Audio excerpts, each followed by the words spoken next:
Hello guys, आज का topic है magic edit in timeline and hot keys of animation in Maya. Hello guys, आज का topic है magic edit in timeline and hot keys of animation in माया।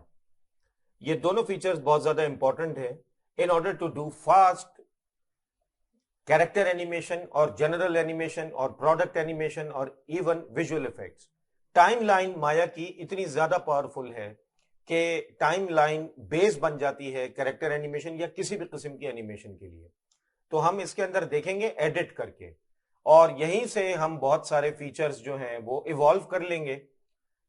इसके बाद अगले टॉपिक पर हम जब जाएंगे तो इसको कनेक्ट करेंगे ग्राफ एडिटर से, और फिर टाइमलाइन और ग्राफ एडिटर दोनों एक साथ काम करेंगे। लेकिन ग्राफ एडिटर एक अलग टॉपिक है, तो शायद उसके 2 ट्यूटोरियल्स हों, लेकिन उससे पहले हम टाइमलाइन को देख लेते हैं। फॉर एग्जाम्पल, अगर मैं मॉडलिंग में जाऊं और उसी क्यूब को मैं क्रिएट करूं, मेक इट सिंपल, और क्यूब क्रिएट करने के बाद मैं इस क्यूब को W प्रेस करके यहां लेकर आता हूं।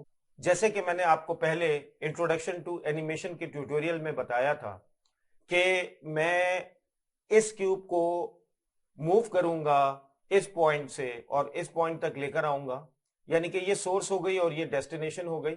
और मैंने वहां पर आपको एक हॉट की क्रिएट करके दी थी और वो थी एस कर क्या रहा था कि वो सेट की तो कर देता था, लेकिन जब वो सेट की करता था तो चैनल बॉक्स में देखिए जितने भी एट्रीब्यूट मौजूद हैं इस ऑब्जेक्ट के इस वक्त ट्रांसफॉर्मेशन नोड के अंदर, वो उन सब के ऊपर की लगा दिया करता था।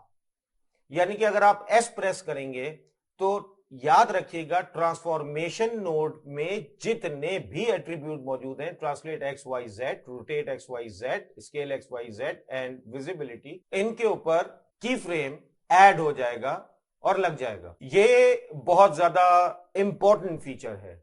जब आप कैरेक्टर एनिमेशन करेंगे वहां पर आप एस को यूज कर रहे होंगे और बहुत ज्यादा फ्रीक्वेंटली यूज कर रहे होंगे पोजेस बना बना के, इसलिए इसका तो पता होना जरूरी है। और ये इंट्रोडक्शन टू एनिमेशन में इसको मैंने इंट्रोड्यूस भी कर दिया, ब्रीफली बता भी दिया। लेकिन अब अगर मैं यहां पर एस प्रेस करता हूं तो आप देखें ये सारे के सारे एट्रीब्यूट रेड हो गए हैं, जिसका मतलब ये है कि माया ये बता रहा है कि ये इन एट्रीब्यूट्स के ऊपर की लग चुकी है।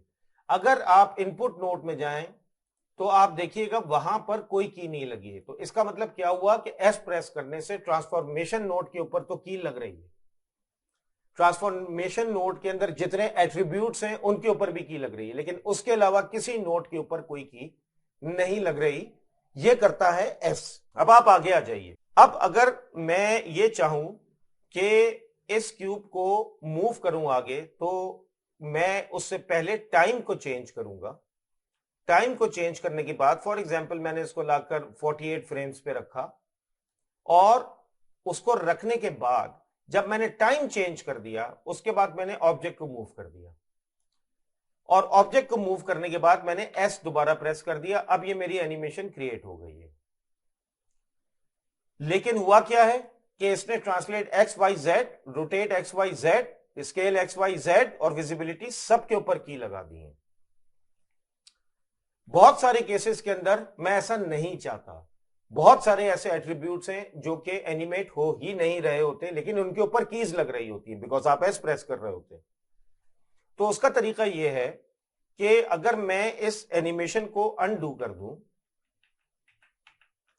तो अब आप देखिए कि यहां से रेड मार्क हट चुके हैं, और आप देख रहे हैं translate X Y Z, rotate X Y Z और स्केल एक्स वाई जेड और विजिबिलिटी के ऊपर अब कोई रेड मार्क नहीं है। अब आप देखिए मैं शिफ्ट W प्रेस करता हूं। अगर मैं शिफ्ट W प्रेस करूंगा तो होगा ये कि माया ट्रांसफॉर्मेशन नोड में सिर्फ ट्रांसलेट के एट्रीब्यूट्स पर की लगाएगा। ये याद रखिएगा। यानी कि ट्रांसलेट एक्स, ट्रांसलेट वाई और ट्रांसलेट जेड के ऊपर सिर्फ की लगाएगा, बाकी किसी भी एट्रीब्यूट के ऊपर की नहीं लगाएगा। लेट्स सी, शिफ्ट W, तो आप देखिए ट्रांसलेट एक्स वाई और जेड के ऊपर की लग गई। फॉर एग्जाम्पल मुझे रोटेट करना ही नहीं था, बिला वजह मैं उसके ऊपर की क्यों लगाऊं। तो इससे ये फायदा हुआ कि सिर्फ ट्रांसलेट के एट्रीब्यूट्स के ऊपर की लग रही है। उसके बाद मैं 48 फ्रेम के ऊपर आया और मैंने टाइम को चेंज किया, उसूल याद रखिएगा, और उसके बाद मैंने ऑब्जेक्ट को चेंज किया, चाहे वो उसकी पोजीशन चेंज हो रही हो, लोकेशन यानी कि, या ट्रांसलेशन या रोटेशन या स्केलिंग, व्हाटएवर, मैंने इन दोनों को चेंज कर दिया। तो अब देखिए क्या हुआ कि की लगी और किसके ऊपर लगी, सिर्फ और सिर्फ ट्रांसलेट के ऊपर लगाई। एस अगर आप प्रेस करेंगे ट्रांसलेट के ऊपर की लगेगी। अब रोटेट और स्केल और विजिबिलिटी को उसने इग्नोर कर दिया, क्योंकि अब माया को समझ में आ गया आप सिर्फ शिफ्ट डब्ल्यू से काम कर रहे हैं। तो अब अगर आप देखें, मैं इसको फिर अनडू करता हूं और अब आप देखिए कि मैं शिफ्ट डब्ल्यू के बजाय शिफ्ट ई कर देता हूं। जैसे ही मैंने शिफ्ट ई किया, हॉट की याद रखिएगा, shift W translate X Y Z के एट्रीब्यूट्स के ऊपर की लगाने की हॉट की शिफ्ट डब्ल्यू है, और रोटेट एक्स, रोटेट वाई और रोटेट जेड एक साथ इन सब पर की लगाने की हॉट की शिफ्ट ई है, ये याद रखिएगा। अब जैसे ही मैंने शिफ्ट ई किया, चैनल बॉक्स में देखिएगा रोटेट एक्स, रोटेट वाई और रोटेट जेड पर रेड मार्क आ गया, बाकी उसने ट्रांसलेट, स्केल और विजिबिलिटी को इग्नोर कर दिया। उसके बाद इस ऑब्जेक्ट को मैंने रोटेट किया, जितना मुझे इसको रोटेट करना था मैंने इसको रोटेट कर दिया, बल्कि मैं इसको यहां से यूं करके हैपहैजर्ड रोटेट कर देता हूं। और ये जो मैंने इसको रोटेट किया है, अब मैं देखिए एनिमेशन को चलाऊंगा, कुछ भी नहीं होगा, क्योंकि और वो वापस अपनी इनिशियल पोजीशन पे चला गया। वजह क्या थी, मैंने गलती की, और ये गलती इसलिए की कि आप याद रखें इस चीज को, और वो गलती ये की कि मैंने टाइम को चेंज ही नहीं किया। मैंने आपको बताया था, any change in any object with respect to time is animation. Time का फैक्टर में लेकर ही नहीं आया।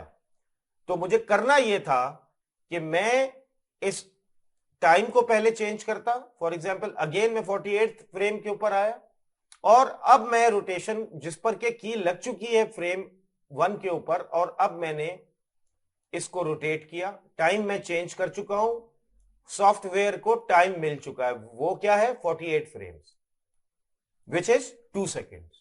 और ये करने के बाद मैंने एस प्रेस किया। तो अब देखिए मेरे पास ये रोटेशन आ चुकी है। मैं प्ले करता हूं तो ये देखिए ये रोटेशन मेरे पास आ गई, क्योंकि तीनों रोटेट एक्स, रोटेट वाई और रोटेट जेड तीनों रोटेट हो रहे हैं। तो ये देखिए ये शिफ्ट ई इसकी हॉट की है और सिर्फ रोटेशन एट्रीब्यूट रोटेट हो रहे हैं। इसके बाद मैं फिर इसको अनडू करता हूं। मैं इसको अनडू करने के बाद अगर शिफ्ट आर प्रेस कर दूं तो देखिए सिर्फ स्केल एक्स, स्केल वाई और स्केल जेड के ऊपर की लगी। विजिबिलिटी, रोटेट और ट्रांसलेट को उसने इग्नोर कर दिया। टाइम को मैंने चेंज किया, 48 के ऊपर लेकर आया, और अब मैंने क्या किया, प्रेस किया आर, क्योंकि मैंने स्केल के लिए किया, और ये मैंने एनिमेशन चेंज लेकर आ गया मैं, और एस प्रेस कर दिया। तो ये देखिए ये मेरे पास स्केल हो गया। तो ये थी हॉट कीज ऑफ एनिमेशन, जो कि आप बार बार यूज करते हैं। अच्छा, रिलेटेड भी है, क्योंकि डब्ल्यू से ट्रांसलेट होता है, ई से रोटेट होता है, आर से स्केल होता है, शिफ्ट डब्ल्यू से ट्रांसलेट की लगेगी, शिफ्ट ई से रोटेट की लगेगी, और शिफ्ट आर से स्केल की लगेगी।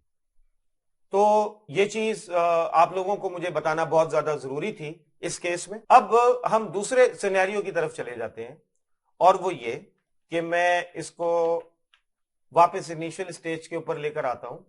इस ऑब्जेक्ट को अगर आप देख रहे हैं तो मैंने चूंकि इसको ऑब्जेक्ट को बनाने के बाद इसको ट्रांसलेट कर दिया था नेगेटिव एक्स एक्सिस के ऊपर, फिर थोड़ा सा ये ट्रांसलेट वाई पर भी गया, थोड़ा सा ये ऊपर ट्रांसलेट जेड के ऊपर भी गया हुआ है, जो कि ये बता रहा है आपको। मैं इस पोजीशन पर इसको रखने के बाद एक काम कर सकता हूं, which is a very handy and a very powerful feature, कि मैं मॉडिफाई में जाके अगर फ्रीज ट्रांसफॉर्मेशन कर दूं तो करेगा ये माया कि यहीं पर जहां ये ऑब्जेक्ट मौजूद है, जहां पर ये ऑब्जेक्ट मौजूद है, इस ऑब्जेक्ट को यहीं के ऊपर फ्रीज कर देगा और इसकी ट्रांसफॉर्मेशन की वैल्यूज को रीसेट कर देगा, यानी कि सबको 0-0 कर देगा। हालांकि ओरिजिन पर ये इस वक्त मौजूद नहीं है, लेकिन ये इसको यहां पर अगर मैं अभी इसको 0 करता हूं तो ये ओरिजिन के ऊपर आ जाएगा। और मैं ये चाह रहा हूं कि ये ऑब्जेक्ट यहां पर रहे, मॉडिफाई में गया और मैंने वहां जाकर जैसे ही फ्रीज ट्रांसफॉर्मेशन किया, गौर से चैनल बॉक्स के अंदर देखिएगा क्या हुआ, सारी की सारी वैल्यू 0 हो गई। यानी कि माया ने रिलेटिवली इस जगह को अब 0 कर दिया है इस ऑब्जेक्ट के लिए। वैसे तो ओरिजिन 0 0 पर ही है, लेकिन उसने ही कर दिया ताकि आप 0 से एनिमेशन अगर करना चाहें तो कर सकते हैं, कोई प्रॉब्लम नहीं है, ताकि आपको कैलकुलेशन के अंदर आसानी रहे। अदरवाइज ऑब्जेक्ट की पोजीशन के ऊपर या उसकी डिफॉर्मेशन पे या उसके शेप पे या उसके इनपुट पर कोई फर्क नहीं पड़ा है, सिर्फ और सिर्फ उसकी पोजीशन को उसने रीसेट कर दिया। तो that is a command which is under modify and which is freeze transformation. अगर मैं इसको, ये देखिए मैंने एक स्फीयर सेलेक्ट किया और इसको क्रिएट कर दिया, और मैंने इसको क्रिएट करने के बाद यहां पर आकर इनको चैनल बॉक्स में 0 0 कर दिया। एग्जैक्टली ये 0 0 के ऊपर इस वक्त आ चुका है। अगर मैं इस ऑब्जेक्ट को मूव कर देता हूं और यहां कहीं रख देता हूं, तो अब आप देखिएगा कि यहां से मैं स्फीयर की एनिमेशन शुरू करना चाह रहा हूं। तो इसमें एक चीज नोट कीजिएगा, और वो नोट करने की चीज ये है कि इस वक्त तीनों एक्सिस जो है वो इसके चेंज हुए हुए, ट्रांसलेट एक्स और ट्रांसलेट वाई और ट्रांसलेट जेड के ऊपर इसकी मूवमेंट जो है वो हुई हुई है, और इन सब की वैल्यूज है। लेकिन अगर मैं मॉडिफाई में आके फ्रीज ट्रांसफॉर्मेशन कर दूंगा तो उसने स्फीयर को यहीं पर रखते हुए रीसेट कर दिया ट्रांसफॉर्मेशन को, और सारी वैल्यू 0 0 कर दी। अब अगर मैं इस ऑब्जेक्ट को मूव करता हूं तो 0 से ट्रांसलेट जेड कैलकुलेट हुआ है, 0 से ट्रांसलेट एक्स कैलकुलेट हुआ है, और 0 से ट्रांसलेट वाई कैलकुलेट हुआ है। अगर मैं इनको अब 0 करूंगा तो ये वापस उसी पोजीशन के ऊपर चला जाएगा जहां पर हमने फ्रीज ट्रांसफॉर्मेशन किया था। इसकी अफादियत, इसकी इंपॉर्टेंस आपको समझ में आएगी जब आप एनिमेशन कर रहे होंगे या इवन मॉडलिंग कर रहे होंगे कि ये कितनी पावरफुल कमांड है और ये कैसा कोई पावरफुल और प्रैक्टिकल फीचर है जो कि माया ने इसमें सॉफ्टवेयर में दिया हुआ है। मोस्ट प्रॉब्ली ये और सॉफ्टवेयर में भी होता है, लेकिन माया में बहुत ज्यादा विजिबल है और इसका यूज बहुत ज्यादा है। खैर मैं इसको डिलीट कर देता हूं। मैंने इस क्यूब को दोबारा सेलेक्ट किया, और इस क्यूब को सेलेक्ट करने के बाद मैं एक एनिमेशन क्रिएट करता हूं, और वो मैं ये करता हूं कि मैं शिफ्ट W प्रेस करता हूं, और मैंने ये एनिमेशन की कीज जो है वो किस पर दी, ट्रांसलेट के एट्रीब्यूट्स के ऊपर दे दी, यानी ट्रांसलेट एक्स, ट्रांसलेट वाई और ट्रांसलेट जेड के ऊपर। उसके बाद मैं 48 फ्रेम के बजाय 70th फ्रेम के ऊपर आया, मैंने चेंज किया टाइम को, जो प्रोसेस है। उसके बाद मैंने ऑब्जेक्ट को मूव किया और यहां पर लाकर रखा, और अब यहां पर आकर मैंने दोबारा एस प्रेस कर दिया। तो अब अगर मैं इसको प्ले करूंगा एनिमेशन को, तो ये देखिए मेरे पास एनिमेशन इस वक्त चल रही है। फ्लैट टेंजेंट हुए हुए, इसलिए slow in and slow out हुआ है, ये याद रखिएगा। फ्लैट टेंजेंट हुए हुए, सब टेंजेंट्स वगैरह के बारे में आपको बताऊंगा ग्राफ एडिटर में आने के बाद। मैं जानबूझकर आपको नहीं बता रहा, मैं चाह रहा हूं आप टाइमलाइन के ऊपर अपना कंट्रोल पूरा कर ले और हॉटकीज को अच्छी तरह से समझ ले। उसके बाद हम जंप कर जाएंगे ग्राफ एडिटर के ऊपर। फिर मुझे आपको बाउंसिंग बॉल की एक्सरसाइज करानी है, जो कि मशहूर जमाना और सबसे ज्यादा वाइटल एक्सरसाइज है, और बहुत ज्यादा उसके अंदर वेरिएबल्स हैं, और बहुत comprehensive sense of animation with grouping and parent child relationship आपको उसमें मिलेगा। तो बहरहाल, और उसमें प्रिंसिपल्स ऑफ एनिमेशन भी उसमें बहुत ज्यादा अप्लाई हो रहे हैं, लेकिन उस तक पहुंचने के लिए हमें ये सब कुछ समझना पड़ेगा। ये एनिमेशन हो गई। अब आप देखिए कि इस एनिमेशन को करने के बाद मैंने एक और काम किया। मैं फ्रेम नंबर 35 पे आया, जो कि ऑलमोस्ट मिड फ्रेम है। मैं ये ऑलमोस्ट क्यों कह रहा हूं, अगर आप सही मानों में कैलकुलेट करें ना तो ये मिड फ्रेम नहीं है। मिड फ्रेम अभी इस वक्त है 34.5। वजह क्या है, ये स्टार्टिंग फ्रेम जो है वो 1 है, 0 नहीं है। अगर 0 से 70 जाता तो मिड फ्रेम 35 होता। ये कैलकुलेशंस कभी कभार बहुत इंपॉर्टेंट हो जाती है, लेकिन यहां इतना फर्क नहीं पड़ रहा। इसीलिए मैं हमेशा 0 से, जब अपनी एनिमेशन स्टार्ट कर रहा होता हूं तो फिर मैं 0 से स्टार्ट करता हूं, और मैं इनिशियल फ्रेम को रेंज बार में 0 कर देता हूं। खैर बहरहाल, मैं यहां पर फर्ज कीजिए कि 35 को मिडिल ऑफ द एनिमेशन समझकर यहां पर क्या करता हूं कि इसको ऊपर लेकर जाता हूं। टाइम तो मैं चेंज कर चुका हूं, और एस दोबारा प्रेस कर देता हूं। ये जो मैं एस प्रेस कर रहा हूं, तो आपको ये पता होना चाहिए कि हो क्या रहा है, कि मैंने पहले फ्रेम के ऊपर शिफ्ट डब्ल्यू प्रेस किया था, यानी कि मैंने ट्रांसलेट एक्स, ट्रांसलेट वाई और ट्रांसलेट जेड की दी थी। उसके बाद मैंने 70th फ्रेम के ऊपर एस प्रेस कर दिया, तो मैंने सारे एट्रीब्यूट्स की कीज दे दी। तो अब की तो लग गई है सबके ऊपर। अब अगर मैं यहां पर आकर 1 के ऊपर यहां पर एस प्रेस कर दूं तो देखिए ये चेंज हो गया, अब सबके ऊपर कीज लग गई हैं। मैं मिडिल 35th फ्रेम के ऊपर आया, यहां पर भी सबके ऊपर कीज लगी हुई, तो अब मैं शिफ्ट डब्ल्यू नहीं कर रहा क्योंकि मैंने एस प्रेस कर दिया है। अच्छा, अब ये सारी कीज लगी हुई है। अब अगर आप देखें तो आपकी एनिमेशन ऐसे बनी है। ये एनिमेशन ऊपर रुकनी नहीं चाहिए थी, ये एनिमेशन यहां पर कर्व की फॉर्म में आनी चाहिए थी, वो हम कवर करेंगे ग्राफ एडिटर में। मैं यहां पर आपको टाइम लाइन का एडिट बता रहा हूं। फर्ज कीजिए कि ये 70 फ्रेम की एनिमेशन हुई हुई है और अब आप ये समझ रहे हैं कि यार ये 70 फ्रेम की एनिमेशन तो ज्यादा टाइम ले लिया है इसको तो तकरीबन 50th फ्रेम के अंदर हो जाना चाहिए था, ये 70 फ्रेम बहुत ज्यादा है। उसका क्या तरीका है, क्या करें? हमें दोबारा से एनिमेशन करनी होगी? नहीं। हमें स्क्रैच से जो है वो कैलकुलेट करना होगा? नहीं। बल्कि हमें करना ये होगा कि हम यहां टाइम लाइन के ऊपर आकर एडिट करेंगे, which is of course I always call it magic edit because it does really fast job. तो अब आप देखिए, मैं 35th फ्रेम पे आया और 35th फ्रेम पर मैंने क्या किया कि शिफ्ट प्रेस किया। अभी मैं सिर्फ आया था इसके ऊपर, मैंने शिफ्ट प्रेस किया और यहां पर 35th फ्रेम के ऊपर आकर क्लिक कर दिया, तो देखिए एक रेड कॉलम आपके सामने आ गया है जो कि आपको यह बता रहा है कि यह फ्रेम सेलेक्टेड है। और अब अगर आप इसको गौर से देखें ना, मैं इसको जितना जूम कर सकता हूं मैं करके दिखा रहा हूं, तो इसमें आपको आउट एरोज नजर आ रहे होंगे और बीच में आपको एरोज नजर आ रहे होंगे।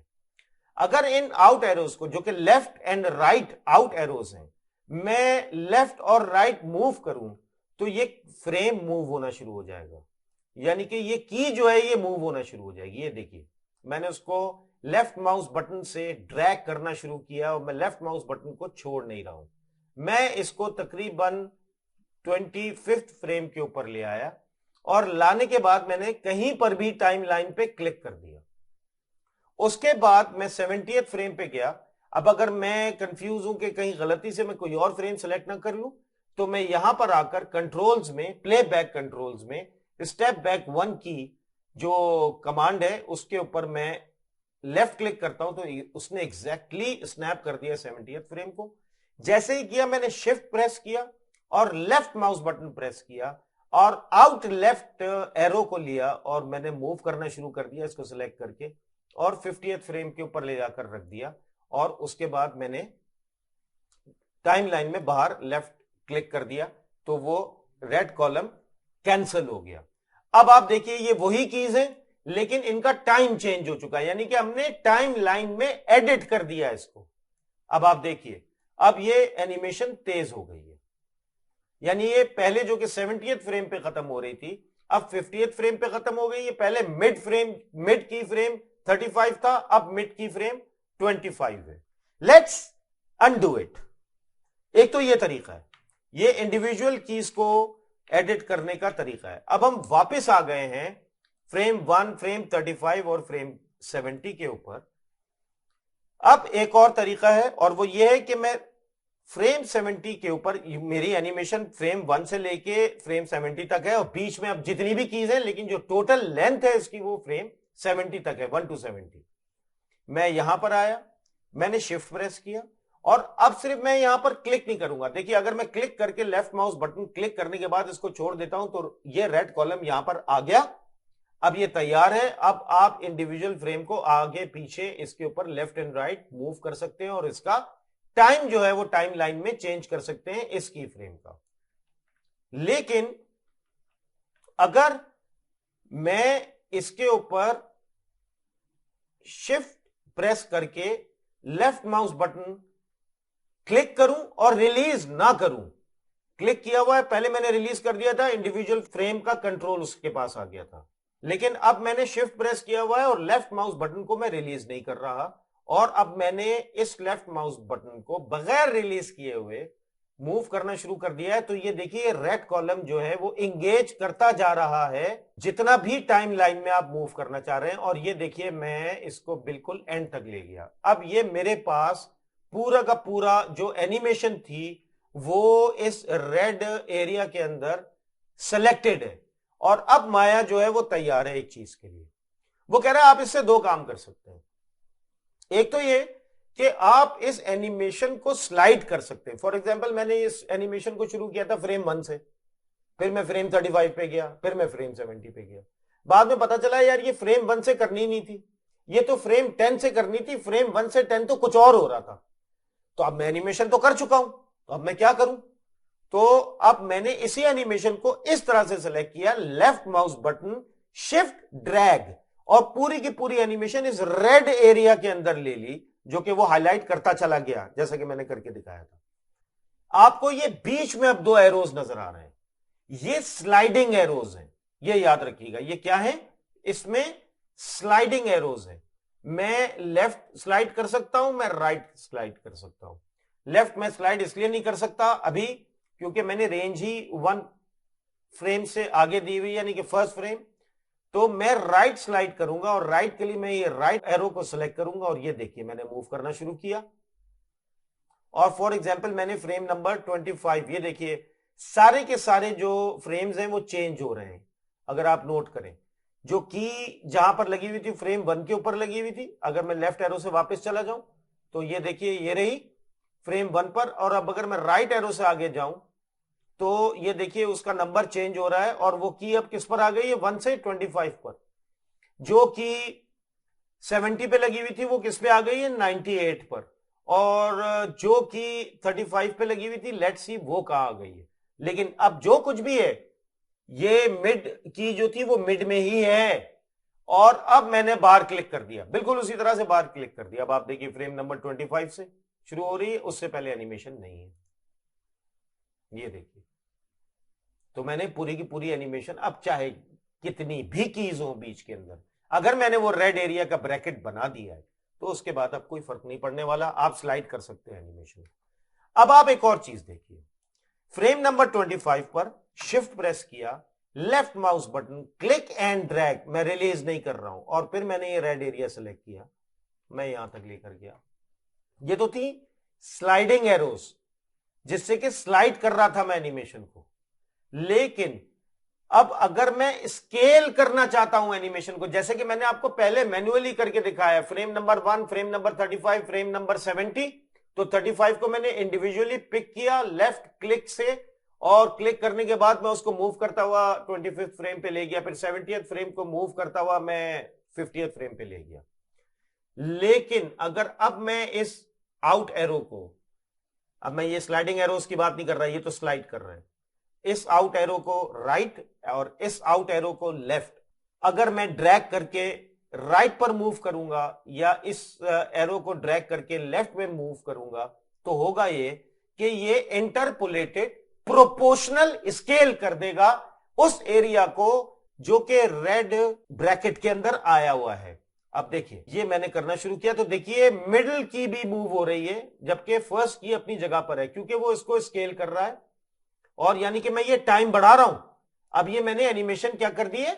स्केल कर दिए। तो उसने क्या किया कि मिडिल की जो थी उसको भी इंटरपोलेट करके, कि यार ये पहले भी इसके मिड में था और अब भी मिड में रहना चाहिए, ऐसे स्केल हो कि ये मिड में ही रहे, और उसने इसको स्केल कर दिया और यहां पर लाकर रख दिया, जो कि पहले, अब आप ये देखिए ये स्केल होके यहां आ गई है, ये स्केल होके यहां आ गई है, और ये आपकी 25th फ्रेम है। तो ये ओवरऑल एनिमेशन का टाइम मैंने बढ़ा दिया है। अब इसमें एक चीज नोट कीजिएगा, जैसे ही मैं इसको स्नैप करता हूं तो ये मेरे पास 115.68 लिखा हुआ आ रहा है। देखिए ये हमने स्केल किया है।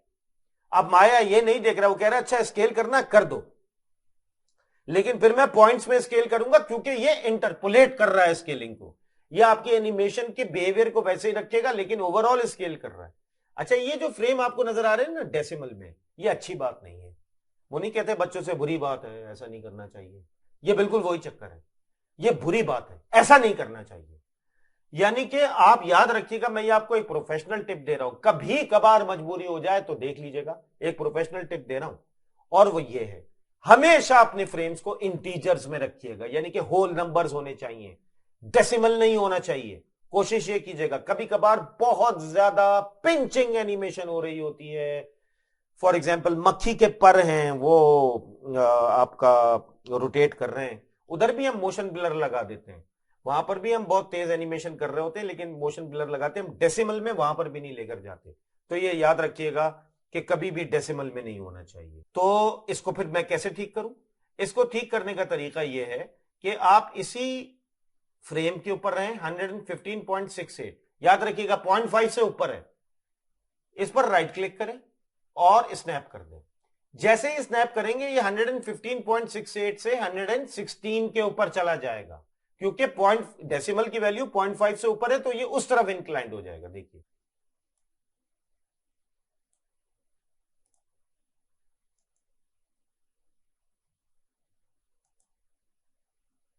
ये इसने इसको कर दिया 70th फ्रेम। हुआ ये कि ये ओवरऑल स्केल हो गया। अब आप देखिए, मैं इस पूरी की पूरी एनिमेशन को सिलेक्ट करता हूं और अब मुझे इस एनिमेशन को स्केल डाउन करना है।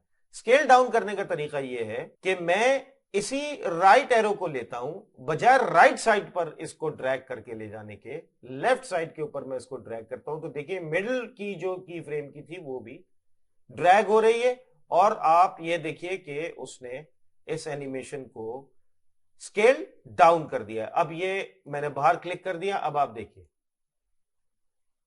ये फास्ट हो गई एनिमेशन। और मजीद अगर मैं करना चाहूं, इसको मैंने लिया और स्केल डाउन कर दिया, और अब हम देखते हैं, और स्केल डाउन करने के बाद मैं इसको उठाकर पीछे भी ले गया, ये देखिए मैंने इसको स्लाइड भी कर दिया। मैं फ्रेम 1 पर ले जाकर इसको रख देता हूं, तो अब ये फ्रेम 1 के पास है, और अब आप देखिए, ये देखिए कितनी स्पीड हो गई है इसकी। तो इस तरह से मैंने इसको स्केलिंग एंड स्लाइडिंग आपको बताई टाइमलाइन के अंदर कि वो कैसे होती है। अब एक हम काम ये करते हैं कि ये देखिए, मैं अब क्या कर रहा हूं, शिफ्ट प्रेस, और शिफ्ट करने के बाद मैं लेफ्ट क्लिक करके होल्ड कर रहा हूं और ड्रैग कर रहा हूं, और देखिए तीनों की फ्रेम्स में इसके अंदर लेकर आ गया। जैसे ही तीनों की फ्रेम्स इसके अंदर आए, यहां पर मैंने राइट क्लिक किया और डिलीट प्रेस किया। जैसे ही डिलीट प्रेस किया, सारी की सारी एनिमेशन या की फ्रेम्स जो कि उस रेड एरिया में मौजूद थे वो डिलीट हो गए। अब अगर आप चैनल बॉक्स को देखिए तो यहां पर आपको कोई रेड मार्क नजर नहीं आएगा, कोई भी एट्रीब्यूट कीएबल फिलहाल कीड नहीं है, यानी कि किसी भी एट्रीब्यूट के ऊपर की नहीं लगी हुई। तो यह भी एक तरीका है आपकी एनिमेशन को खत्म करने का। फॉर एग्जाम्पल, मैं यहां पर एस प्रेस कर देता हूं और यहां पर आकर मैं इसको चेंज कर देता हूं, एस प्रेस कर देता हूं, यहां आकर मैं इसको चेंज कर देता हूं, एस प्रेस कर देता हूं। ये तीन कीज मेरे पास लगी हुई हैं इस वक्त। मैं यहां पर आऊंगा, शिफ्ट प्रेस करूंगा, लेफ्ट माउस बटन क्लिक, और मैंने इन सारी की सारी कीज के ऊपर ये रेड एरिया जो है वो इंप्लीमेंट कर दिया by clicking left mouse button and by holding it and dragging it, मैंने कर दिया। और यहां पर आने के बाद अब मैं राइट क्लिक करूंगा माउस के ऊपर और डिलीट कर दूंगा, तो देखिए सारी एनिमेशन जो है वो खत्म हो गई, और चैनल बॉक्स के ऊपर अब कोई कीबल एट्रीब्यूट आपको नजर नहीं आएगा। अब अगर मैं टाइम लाइन को चलाता हूं तो देखिए ऑब्जेक्ट जो है, इसको चेक करने का तरीका भी ये है कि वो ऑब्जेक्ट जो है वो अपनी जगह से कहीं मूव नहीं हो रहा, because there is no animation. अब आ जाइए एक और चीज के ऊपर, मैं फ्रेम इसको 0 कर देता हूं ताकि मैं फ्रेम 0 से ही स्टार्ट करूं। अब आप देखिए, मैं इस ऑब्जेक्ट को सेलेक्ट करता हूं, सेलेक्ट किया हुआ है, और इस ऑब्जेक्ट को मैं इसके ऊपर एक की क्रिएट करता हूं, और वो की ये है कि मैं यहां पर एस प्रेस करता हूं, और एस प्रेस करने के बाद इस ऑब्जेक्ट को मैं टाइम लाइन में 10th फ्रेम के ऊपर जाता हूं और इस ऑब्जेक्ट को यहां मूव करता हूं, और अब मैं एस प्रेस कर देता हूं, तो ये मेरे पास 0 से 10 एक एनिमेशन क्रिएट हो गई। उसके बाद मैं इस ऑब्जेक्ट को 20th फ्रेम के ऊपर टाइम लाइन में टाइम को लेकर जाता हूं और इस ऑब्जेक्ट को ऊपर लेकर जाता हूं और एस प्रेस करता हूं, तो ये मेरे पास एक एनिमेशन क्रिएट हो गई। फिर मैं 30th फ्रेम के ऊपर आता हूं और इस ऑब्जेक्ट को वापस मूव करता हूं तो और एस प्रेस करता हूं तो मेरे पास ये एनिमेशन हो गई, और ये यहां पर आकर ये एनिमेशन खत्म हो गई। अब अगर मैं प्ले करूंगा तो ये देखिए सिंपल, और उसके बाद चूंकि कोई की फ्रेम नहीं है तो अब कुछ नहीं हो सकता, क्योंकि कोई की फ्रेम नहीं दिया हुआ है। आपको पता है कि 0th फ्रेम के ऊपर यह ऑब्जेक्ट यहां पर था, 10th फ्रेम पे ये ऑब्जेक्ट यहां है, 20th फ्रेम पे यहां है, 30th फ्रेम पे ये यहां है। अब मैं इस ऑब्जेक्ट को वापस लेकर आना चाह रहा हूं 40th फ्रेम पे कि ये वापस अपनी इनिशियल पोजीशन पे चला जाए, यानी कि ये यहां आ जाए। यानी कि मैं अगर 40th फ्रेम के ऊपर जाता हूं, 40th फ्रेम पे जाकर मैं यहां पर लाकर इसको रख दूं और एस प्रेस कर दूं, लेकिन एग्जैक्टली वहीं आए। तो क्या ऐसा हुआ है, प्ले करते हैं हम। मसला यह है कि ये कोई जरूरी नहीं है आपने ह्यूमनली किया है, आपने अंदाजे से किया है, ये कोई जरूरी नहीं है कि एग्जैक्टली इस फ्रेम के ऊपर इस क्यूब की वही वैल्यूज होंगी जो कि इस फ्रेम पर थी। ठीक है, अगर आप इस फ्रेम पर देखें तो वैल्यू क्या थी, 0 0 0 थी, ट्रांसलेट एक्स और वाई और जेड की। और 40th फ्रेम के ऊपर आ जाएं तो वैल्यू जो है वो ट्रांसलेट एक्स की 0.106, ट्रांसलेट वाई की -0.244 है, जो कि सेम नहीं है। तो इसका एक तरीका है, मैं 40th फ्रेम पे रहते हुए यहां पर आता हूं और इन दोनों को सिलेक्ट करता हूं और एग्जैक्टली वही वैल्यूज दे देता हूं जो कि 0th फ्रेम पे थी, जो कि थी 0। अब ये एग्जैक्टली आपके पास ऑब्जेक्ट 40th फ्रेम पर फ्रेम 0 ही की वैल्यूज को रिप्रेजेंट कर रहा है, यानी कि एग्जैक्टली 40th फ्रेम वही फ्रेम है जो कि फ्रेम 0 है। एक तो ये तरीका है, ये आप कर सकते हैं, और इस तरह से एनिमेशन होती है, इसमें कोई मुजायका नहीं है। आपको अक्सर वैल्यूज को चेंज करना पड़ता है, और खास तौर पर कैरेक्टर एनिमेशन में बहुत सारी जगहों के अंदर इस तरह की चीजें होती हैं, आपको इवन मैन्युअली काम करना पड़ता है। तो इसके अंदर कोई वो नहीं है, कोई कि आप स्मार्ट नहीं है या आपसे हो नहीं रहा है, ऐसा कोई चक्कर नहीं है। लेकिन अब मैं देखिए मैं इस 40th फ्रेम पर आता हूं, और यहां पर आकर देखिए मैंने आपको क्या बताया था, फ्रेम डिलीट करने का क्या तरीका है। या तो अगर मैं ये सारी एनिमेशन डिलीट करना चाह रहा हूं, मैं shift left mouse button click and drag करूंगा, राइट क्लिक करूंगा और डिलीट प्रेस कर दूंगा, ये सारी की सारी एनिमेशन डिलीट हो जाएगी। लेकिन अगर मैं कोई एक की फ्रेम डिलीट करना चाह रहा हूं तो यहां पर अगर मैं शिफ्ट प्रेस करूंगा और लेफ्ट क्लिक करके, लेफ्ट बटन क्लिक करके रिलीज कर दूंगा, तो अब मेरे पास सिर्फ और सिर्फ इंडिविजुअल फ्रेम सिलेक्ट हुआ है, जैसे कि मैंने पहले बताया था। इस पर राइट क्लिक करूंगा और इसको डिलीट कर दूंगा। जैसे ही डिलीट किया तो ये 30th फ्रेम पे चला गया, क्योंकि आगे कोई भी नहीं है उसके पास की फ्रेम, कोई इंफॉर्मेशन नहीं। मैं क्या करूंगा कि 0 मुझे 40th फ्रेम पे एग्जैक्टली वही वैल्यूज और एग्जैक्टली वही फ्रेम चाहिए जो कि 0th फ्रेम पे था। तो मैं करूंगा ये कि मैं 0th फ्रेम के ऊपर आऊंगा, यहां पर आने के बाद मैं दो काम कर सकता हूं, राइट क्लिक एंड कॉपी, और यहां पर 40th फ्रेम पे आया, right click and paste, paste connect मत कर दीजिएगा, पेस्ट पेस्ट, देखिए एग्जैक्टली उसने उसको कॉपी कर दिया और वो यहां आ गया एग्जैक्टली। यानी कि इसने क्या किया है, 0th फ्रेम को कॉपी कर दिया 40th फ्रेम के ऊपर। अब इसका इससे भी एक आसान तरीका है जो कि हम फ्रीक्वेंटली यूज करते हैं, लेकिन यह तरीका भी बिल्कुल ठीक है, आप ऐसा भी कर सकते हैं।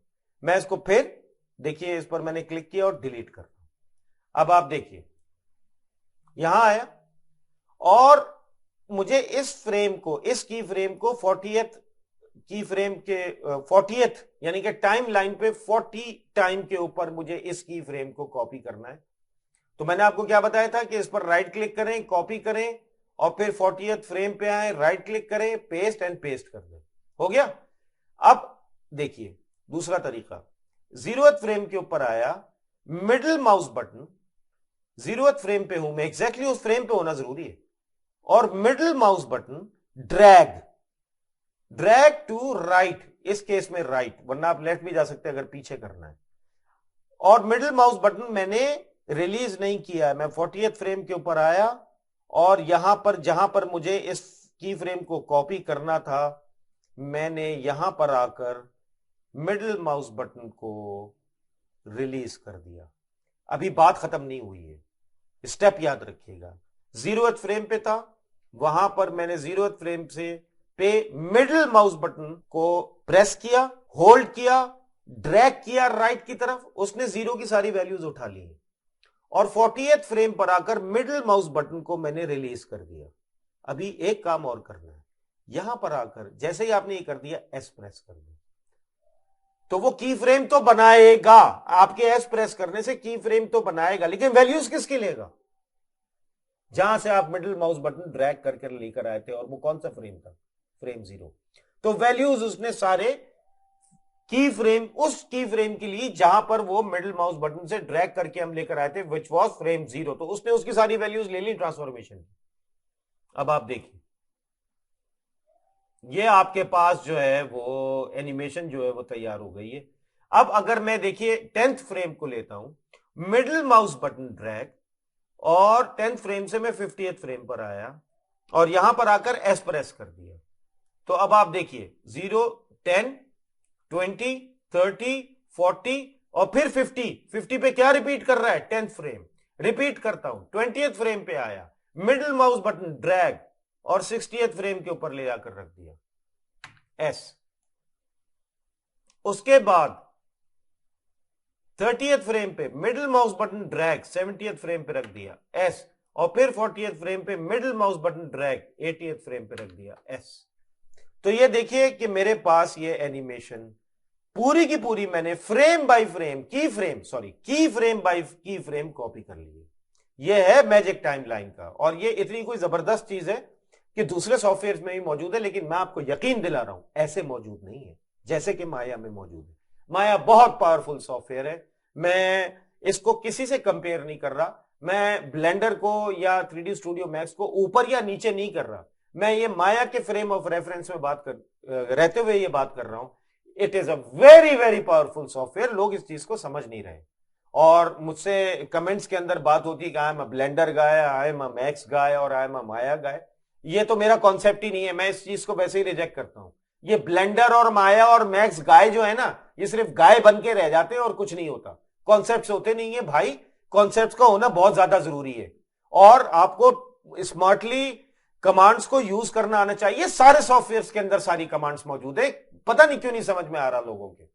खैर, बहरहाल ये हम लोग देखिए, जो कुछ भी मैं आपको बता रहा हूं ना, ये वो चीजें हैं, मैं आपको बिल्कुल ट्रुथफुली बता रहा हूं कि मैं इनको यूज करता हूं और प्रोफेशनली यूज करता हूं, और मैं डेडलाइन को मीट करता हूं, और मैं एग्जैक्टली आपको वही बताऊंगा जो मुझे आता है।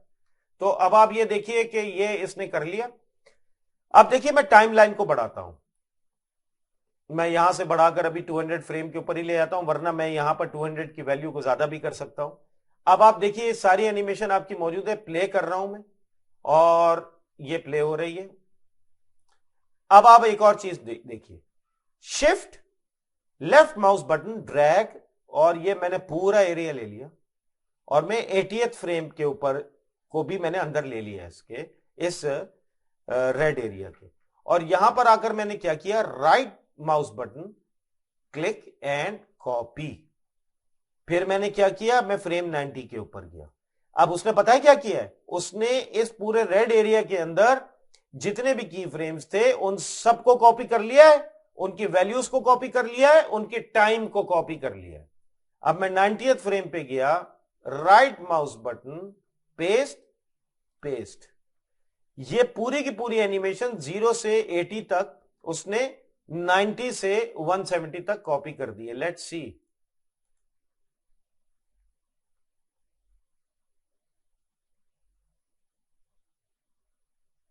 ये देखिए पूरी की पूरी एनिमेशन उसने ये कॉपी कर दी है, और वो यहां पर आपको ये डेमोन्स्ट्रेट कर रहा है। तो ये देखिए, ये है टाइमलाइन की इंपॉर्टेंस। मैंने आपको इसके अंदर जो फीचर्स बताए, इसके अंदर मैंने आपको हॉट कीज बताई है एनिमेशन सेट कीज क्रिएट करने के लिए, S, shift W, shift E, shift R, इनको देखिए। इसके बाद मैंने आपको टाइमलाइन पर एडिट करके बताया, आपने टाइमलाइन को देखना है जिसमें कि आपने फ्रेम्स को कॉपी करना है, स्केलिंग करनी है, स्केल अप करके देखिए, स्केल डाउन करके देखिए कीज बनाकर, और उसके बाद इनको स्लाइड करके देखें। ये पूरी की पूरी एनिमेशन मैं ये यहां से लेता हूं और इसको पूरा का पूरा सिलेक्ट करके अगर मैं मिडिल एरोस को लेफ्ट एंड राइट मूव करूंगा तो ये स्लाइड होंगे, और ये मेरी पूरी पूरी एनिमेशन स्लाइड हो रही है, स्केल नहीं हो रही। लेकिन अब अगर मैं इसको स्केल करना चाहता हूं, ये देखिए मैंने इसको स्केल कर दिया। स्केल डाउन करना चाहता हूं, ये मैंने इसको स्केल डाउन कर दिया इतना, और फिर स्लाइड करके मैं इसको उठाकर यहां ले आया। अब आप देखिए मैं इस एनिमेशन को चलाता हूं, बस हो गया। और अब अगर मैंने इन सब को सेलेक्ट किया और कॉपी किया और मैंने यहां पर लाकर रख दिया, बीच में मैंने क्या किया हुआ है, कुछ भी नहीं दिया हुआ। फॉर एग्जाम्पल 40th फ्रेम के ऊपर लाकर, और यहां पर आकर राइट क्लिक किया और अब यहां पर आकर मैंने पेस्ट कर दिया। अब देखिए ये कॉपी हुआ है। मैं यहां पर आया, बीच में देखिए कोई एनिमेशन नहीं है, राइट क्लिक किया, पेस्ट कर दिया। और मैं तो इस तरह से करता हूं कि राइट क्लिक किया, अगर इस तरह की एनिमेशन मैं इसको टीयर ऑफ कर लेता हूं। अब मैं सिर्फ ये यहां पर मेरे पास कॉलम बना हुआ है, ये पेस्ट कर दिया, यहां आया, पेस्ट कर दिया, क्योंकि वो कॉपी तो हुआ था। अब हम इसको चलाकर देखते हैं, ये देखिए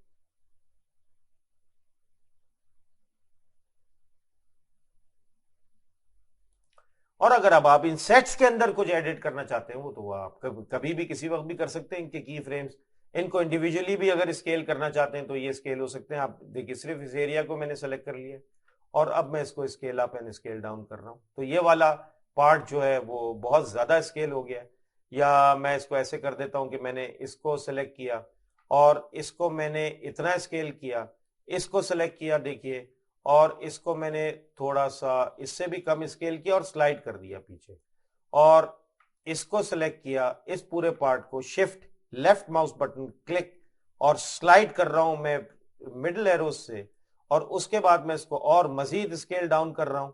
तो ये मैं एक रैंप बनाता जा रहा हूं, और मैं यहां पर आया और इसको मैंने सेलेक्ट किया, शिफ्ट लेफ्ट क्लिक और ड्रैग किया मैंने, और इसको मैंने सेलेक्ट कर लिया। उसके बाद मैंने इसको स्लाइड किया, मैंने इसको ये स्लाइड किया और यहां लाकर रखा, और इसको मैंने और स्केल डाउन कर दिया। तो अब आप देखिए, तो एक ये पैटर्न बन जाएगा। पहले इतना हुआ था, फिर उससे तेज हुआ, फिर उससे तेज हुआ, फिर उससे भी तेज हुआ। तो ये एनिमेशन को आप देखें, टाइमलाइन कितनी पावरफुल चीज है जो कि इसमें इस वक्त इन चीजों को कवर कर रही है। टाइमलाइन के अंदर तो इस वक्त पता नहीं कितनी कमांड्स मौजूद हैं जो कि हम यूज भी करते हैं डायरेक्टली। यहां से भी आप रेंज सेट कर सकते हैं, लेकिन हम रेंज यहीं से सेट करते हैं। माया में जगह जगह पर वही कमांड जो है वो दूसरे तरीकों से भी मौजूद है आपकी कन्वीनियंस के लिए। लेकिन मैं अभी आपके पास एक बहुत ही बड़ा टॉपिक ग्राफ एडिटर लेकर नहीं आया हूं, जो कि ये रहा पीछे, ये गेम है, पूरा का पूरा पूरा सीन है जो कि चल रहा है, इसके ऊपर हमने बात करनी है। फिर उसके बाद आपको टाइमलाइन की ये सारी की सारी कमांड जो है वो इजीली समझ में आएंगी, क्योंकि टेंजेंट वगैरह सब इसी में मौजूद है। तो गाइज इसकी प्रैक्टिस कीजिए, it is a lot to do. आपको शायद ये लग रहा हो कि ये बहुत कम काम है, नहीं, इस प्रोसेस को अगर आप करेंगे टीचिंग के लर्निंग के पॉइंट ऑफ व्यू से, आप यकीन कीजिए कि इतनी डेप्थ में जाकर मैंने आपको ये जानबूझकर इसलिए समझाया है कि मुझे नहीं लगता कि इसके बाद आपको ये किसी से समझने की जरूरत पड़ेगी। इतनी डेप्थ में मैं ये सारे ट्यूटोरियल्स देखता हूं, मेरा नहीं ख्याल कि किसी ने समझाया। अगर कोई होगा तो खैर, मैं नहीं कह सकता, लेकिन इन चीजों को आपके लिए समझना बहुत ज्यादा जरूरी है in order to be very confident and solid in doing animation, जो कि अब थोड़े दिनों में आपके पास चैलेंजेस आएंगे। तो गाइज ये भी याद रखिएगा कि ये एग्जैक्टली यही कॉन्सेप्ट ब्लेंडर के लिए भी है, एग्जैक्टली यही कॉन्सेप्ट मैक्स के लिए भी है, और सिनेमा 4D के लिए भी है, और सारे सॉफ्टवेयर्स के लिए, मतलब कोई फर्क ही नहीं है। मुझे नहीं समझ में आता कि क्यों लोग कहते हैं I am a Blender guy and I am a Maya guy. वो गाय वाय जो है वो बाद में कर देगा, मैं ये रिपीट कर रहा हूं। लेकिन अगर आपने नहीं समझना इस बात को तो मत समझिए। मेरी गुजारिश ये है कि इस स्ट्रीम लाइन और इस डायरेक्शन पे ना जाइए कि मुझे ब्लेंडर यूज करना है या माया यूज करना है, बल्कि आपका कॉन्सेप्ट क्लियर होना चाहिए। भाई सारे सॉफ्टवेयर फिर आपके हैं, ये बात मेरी क्यों नहीं समझ में आ रही, मेरे आज तक समझ में नहीं आया। बहरहाल गाइस इस प्रैक्टिस को कीजिए, और इन द मीन वाइल जरूर हर हाल में अपना ख्याल रखिएगा। Take care.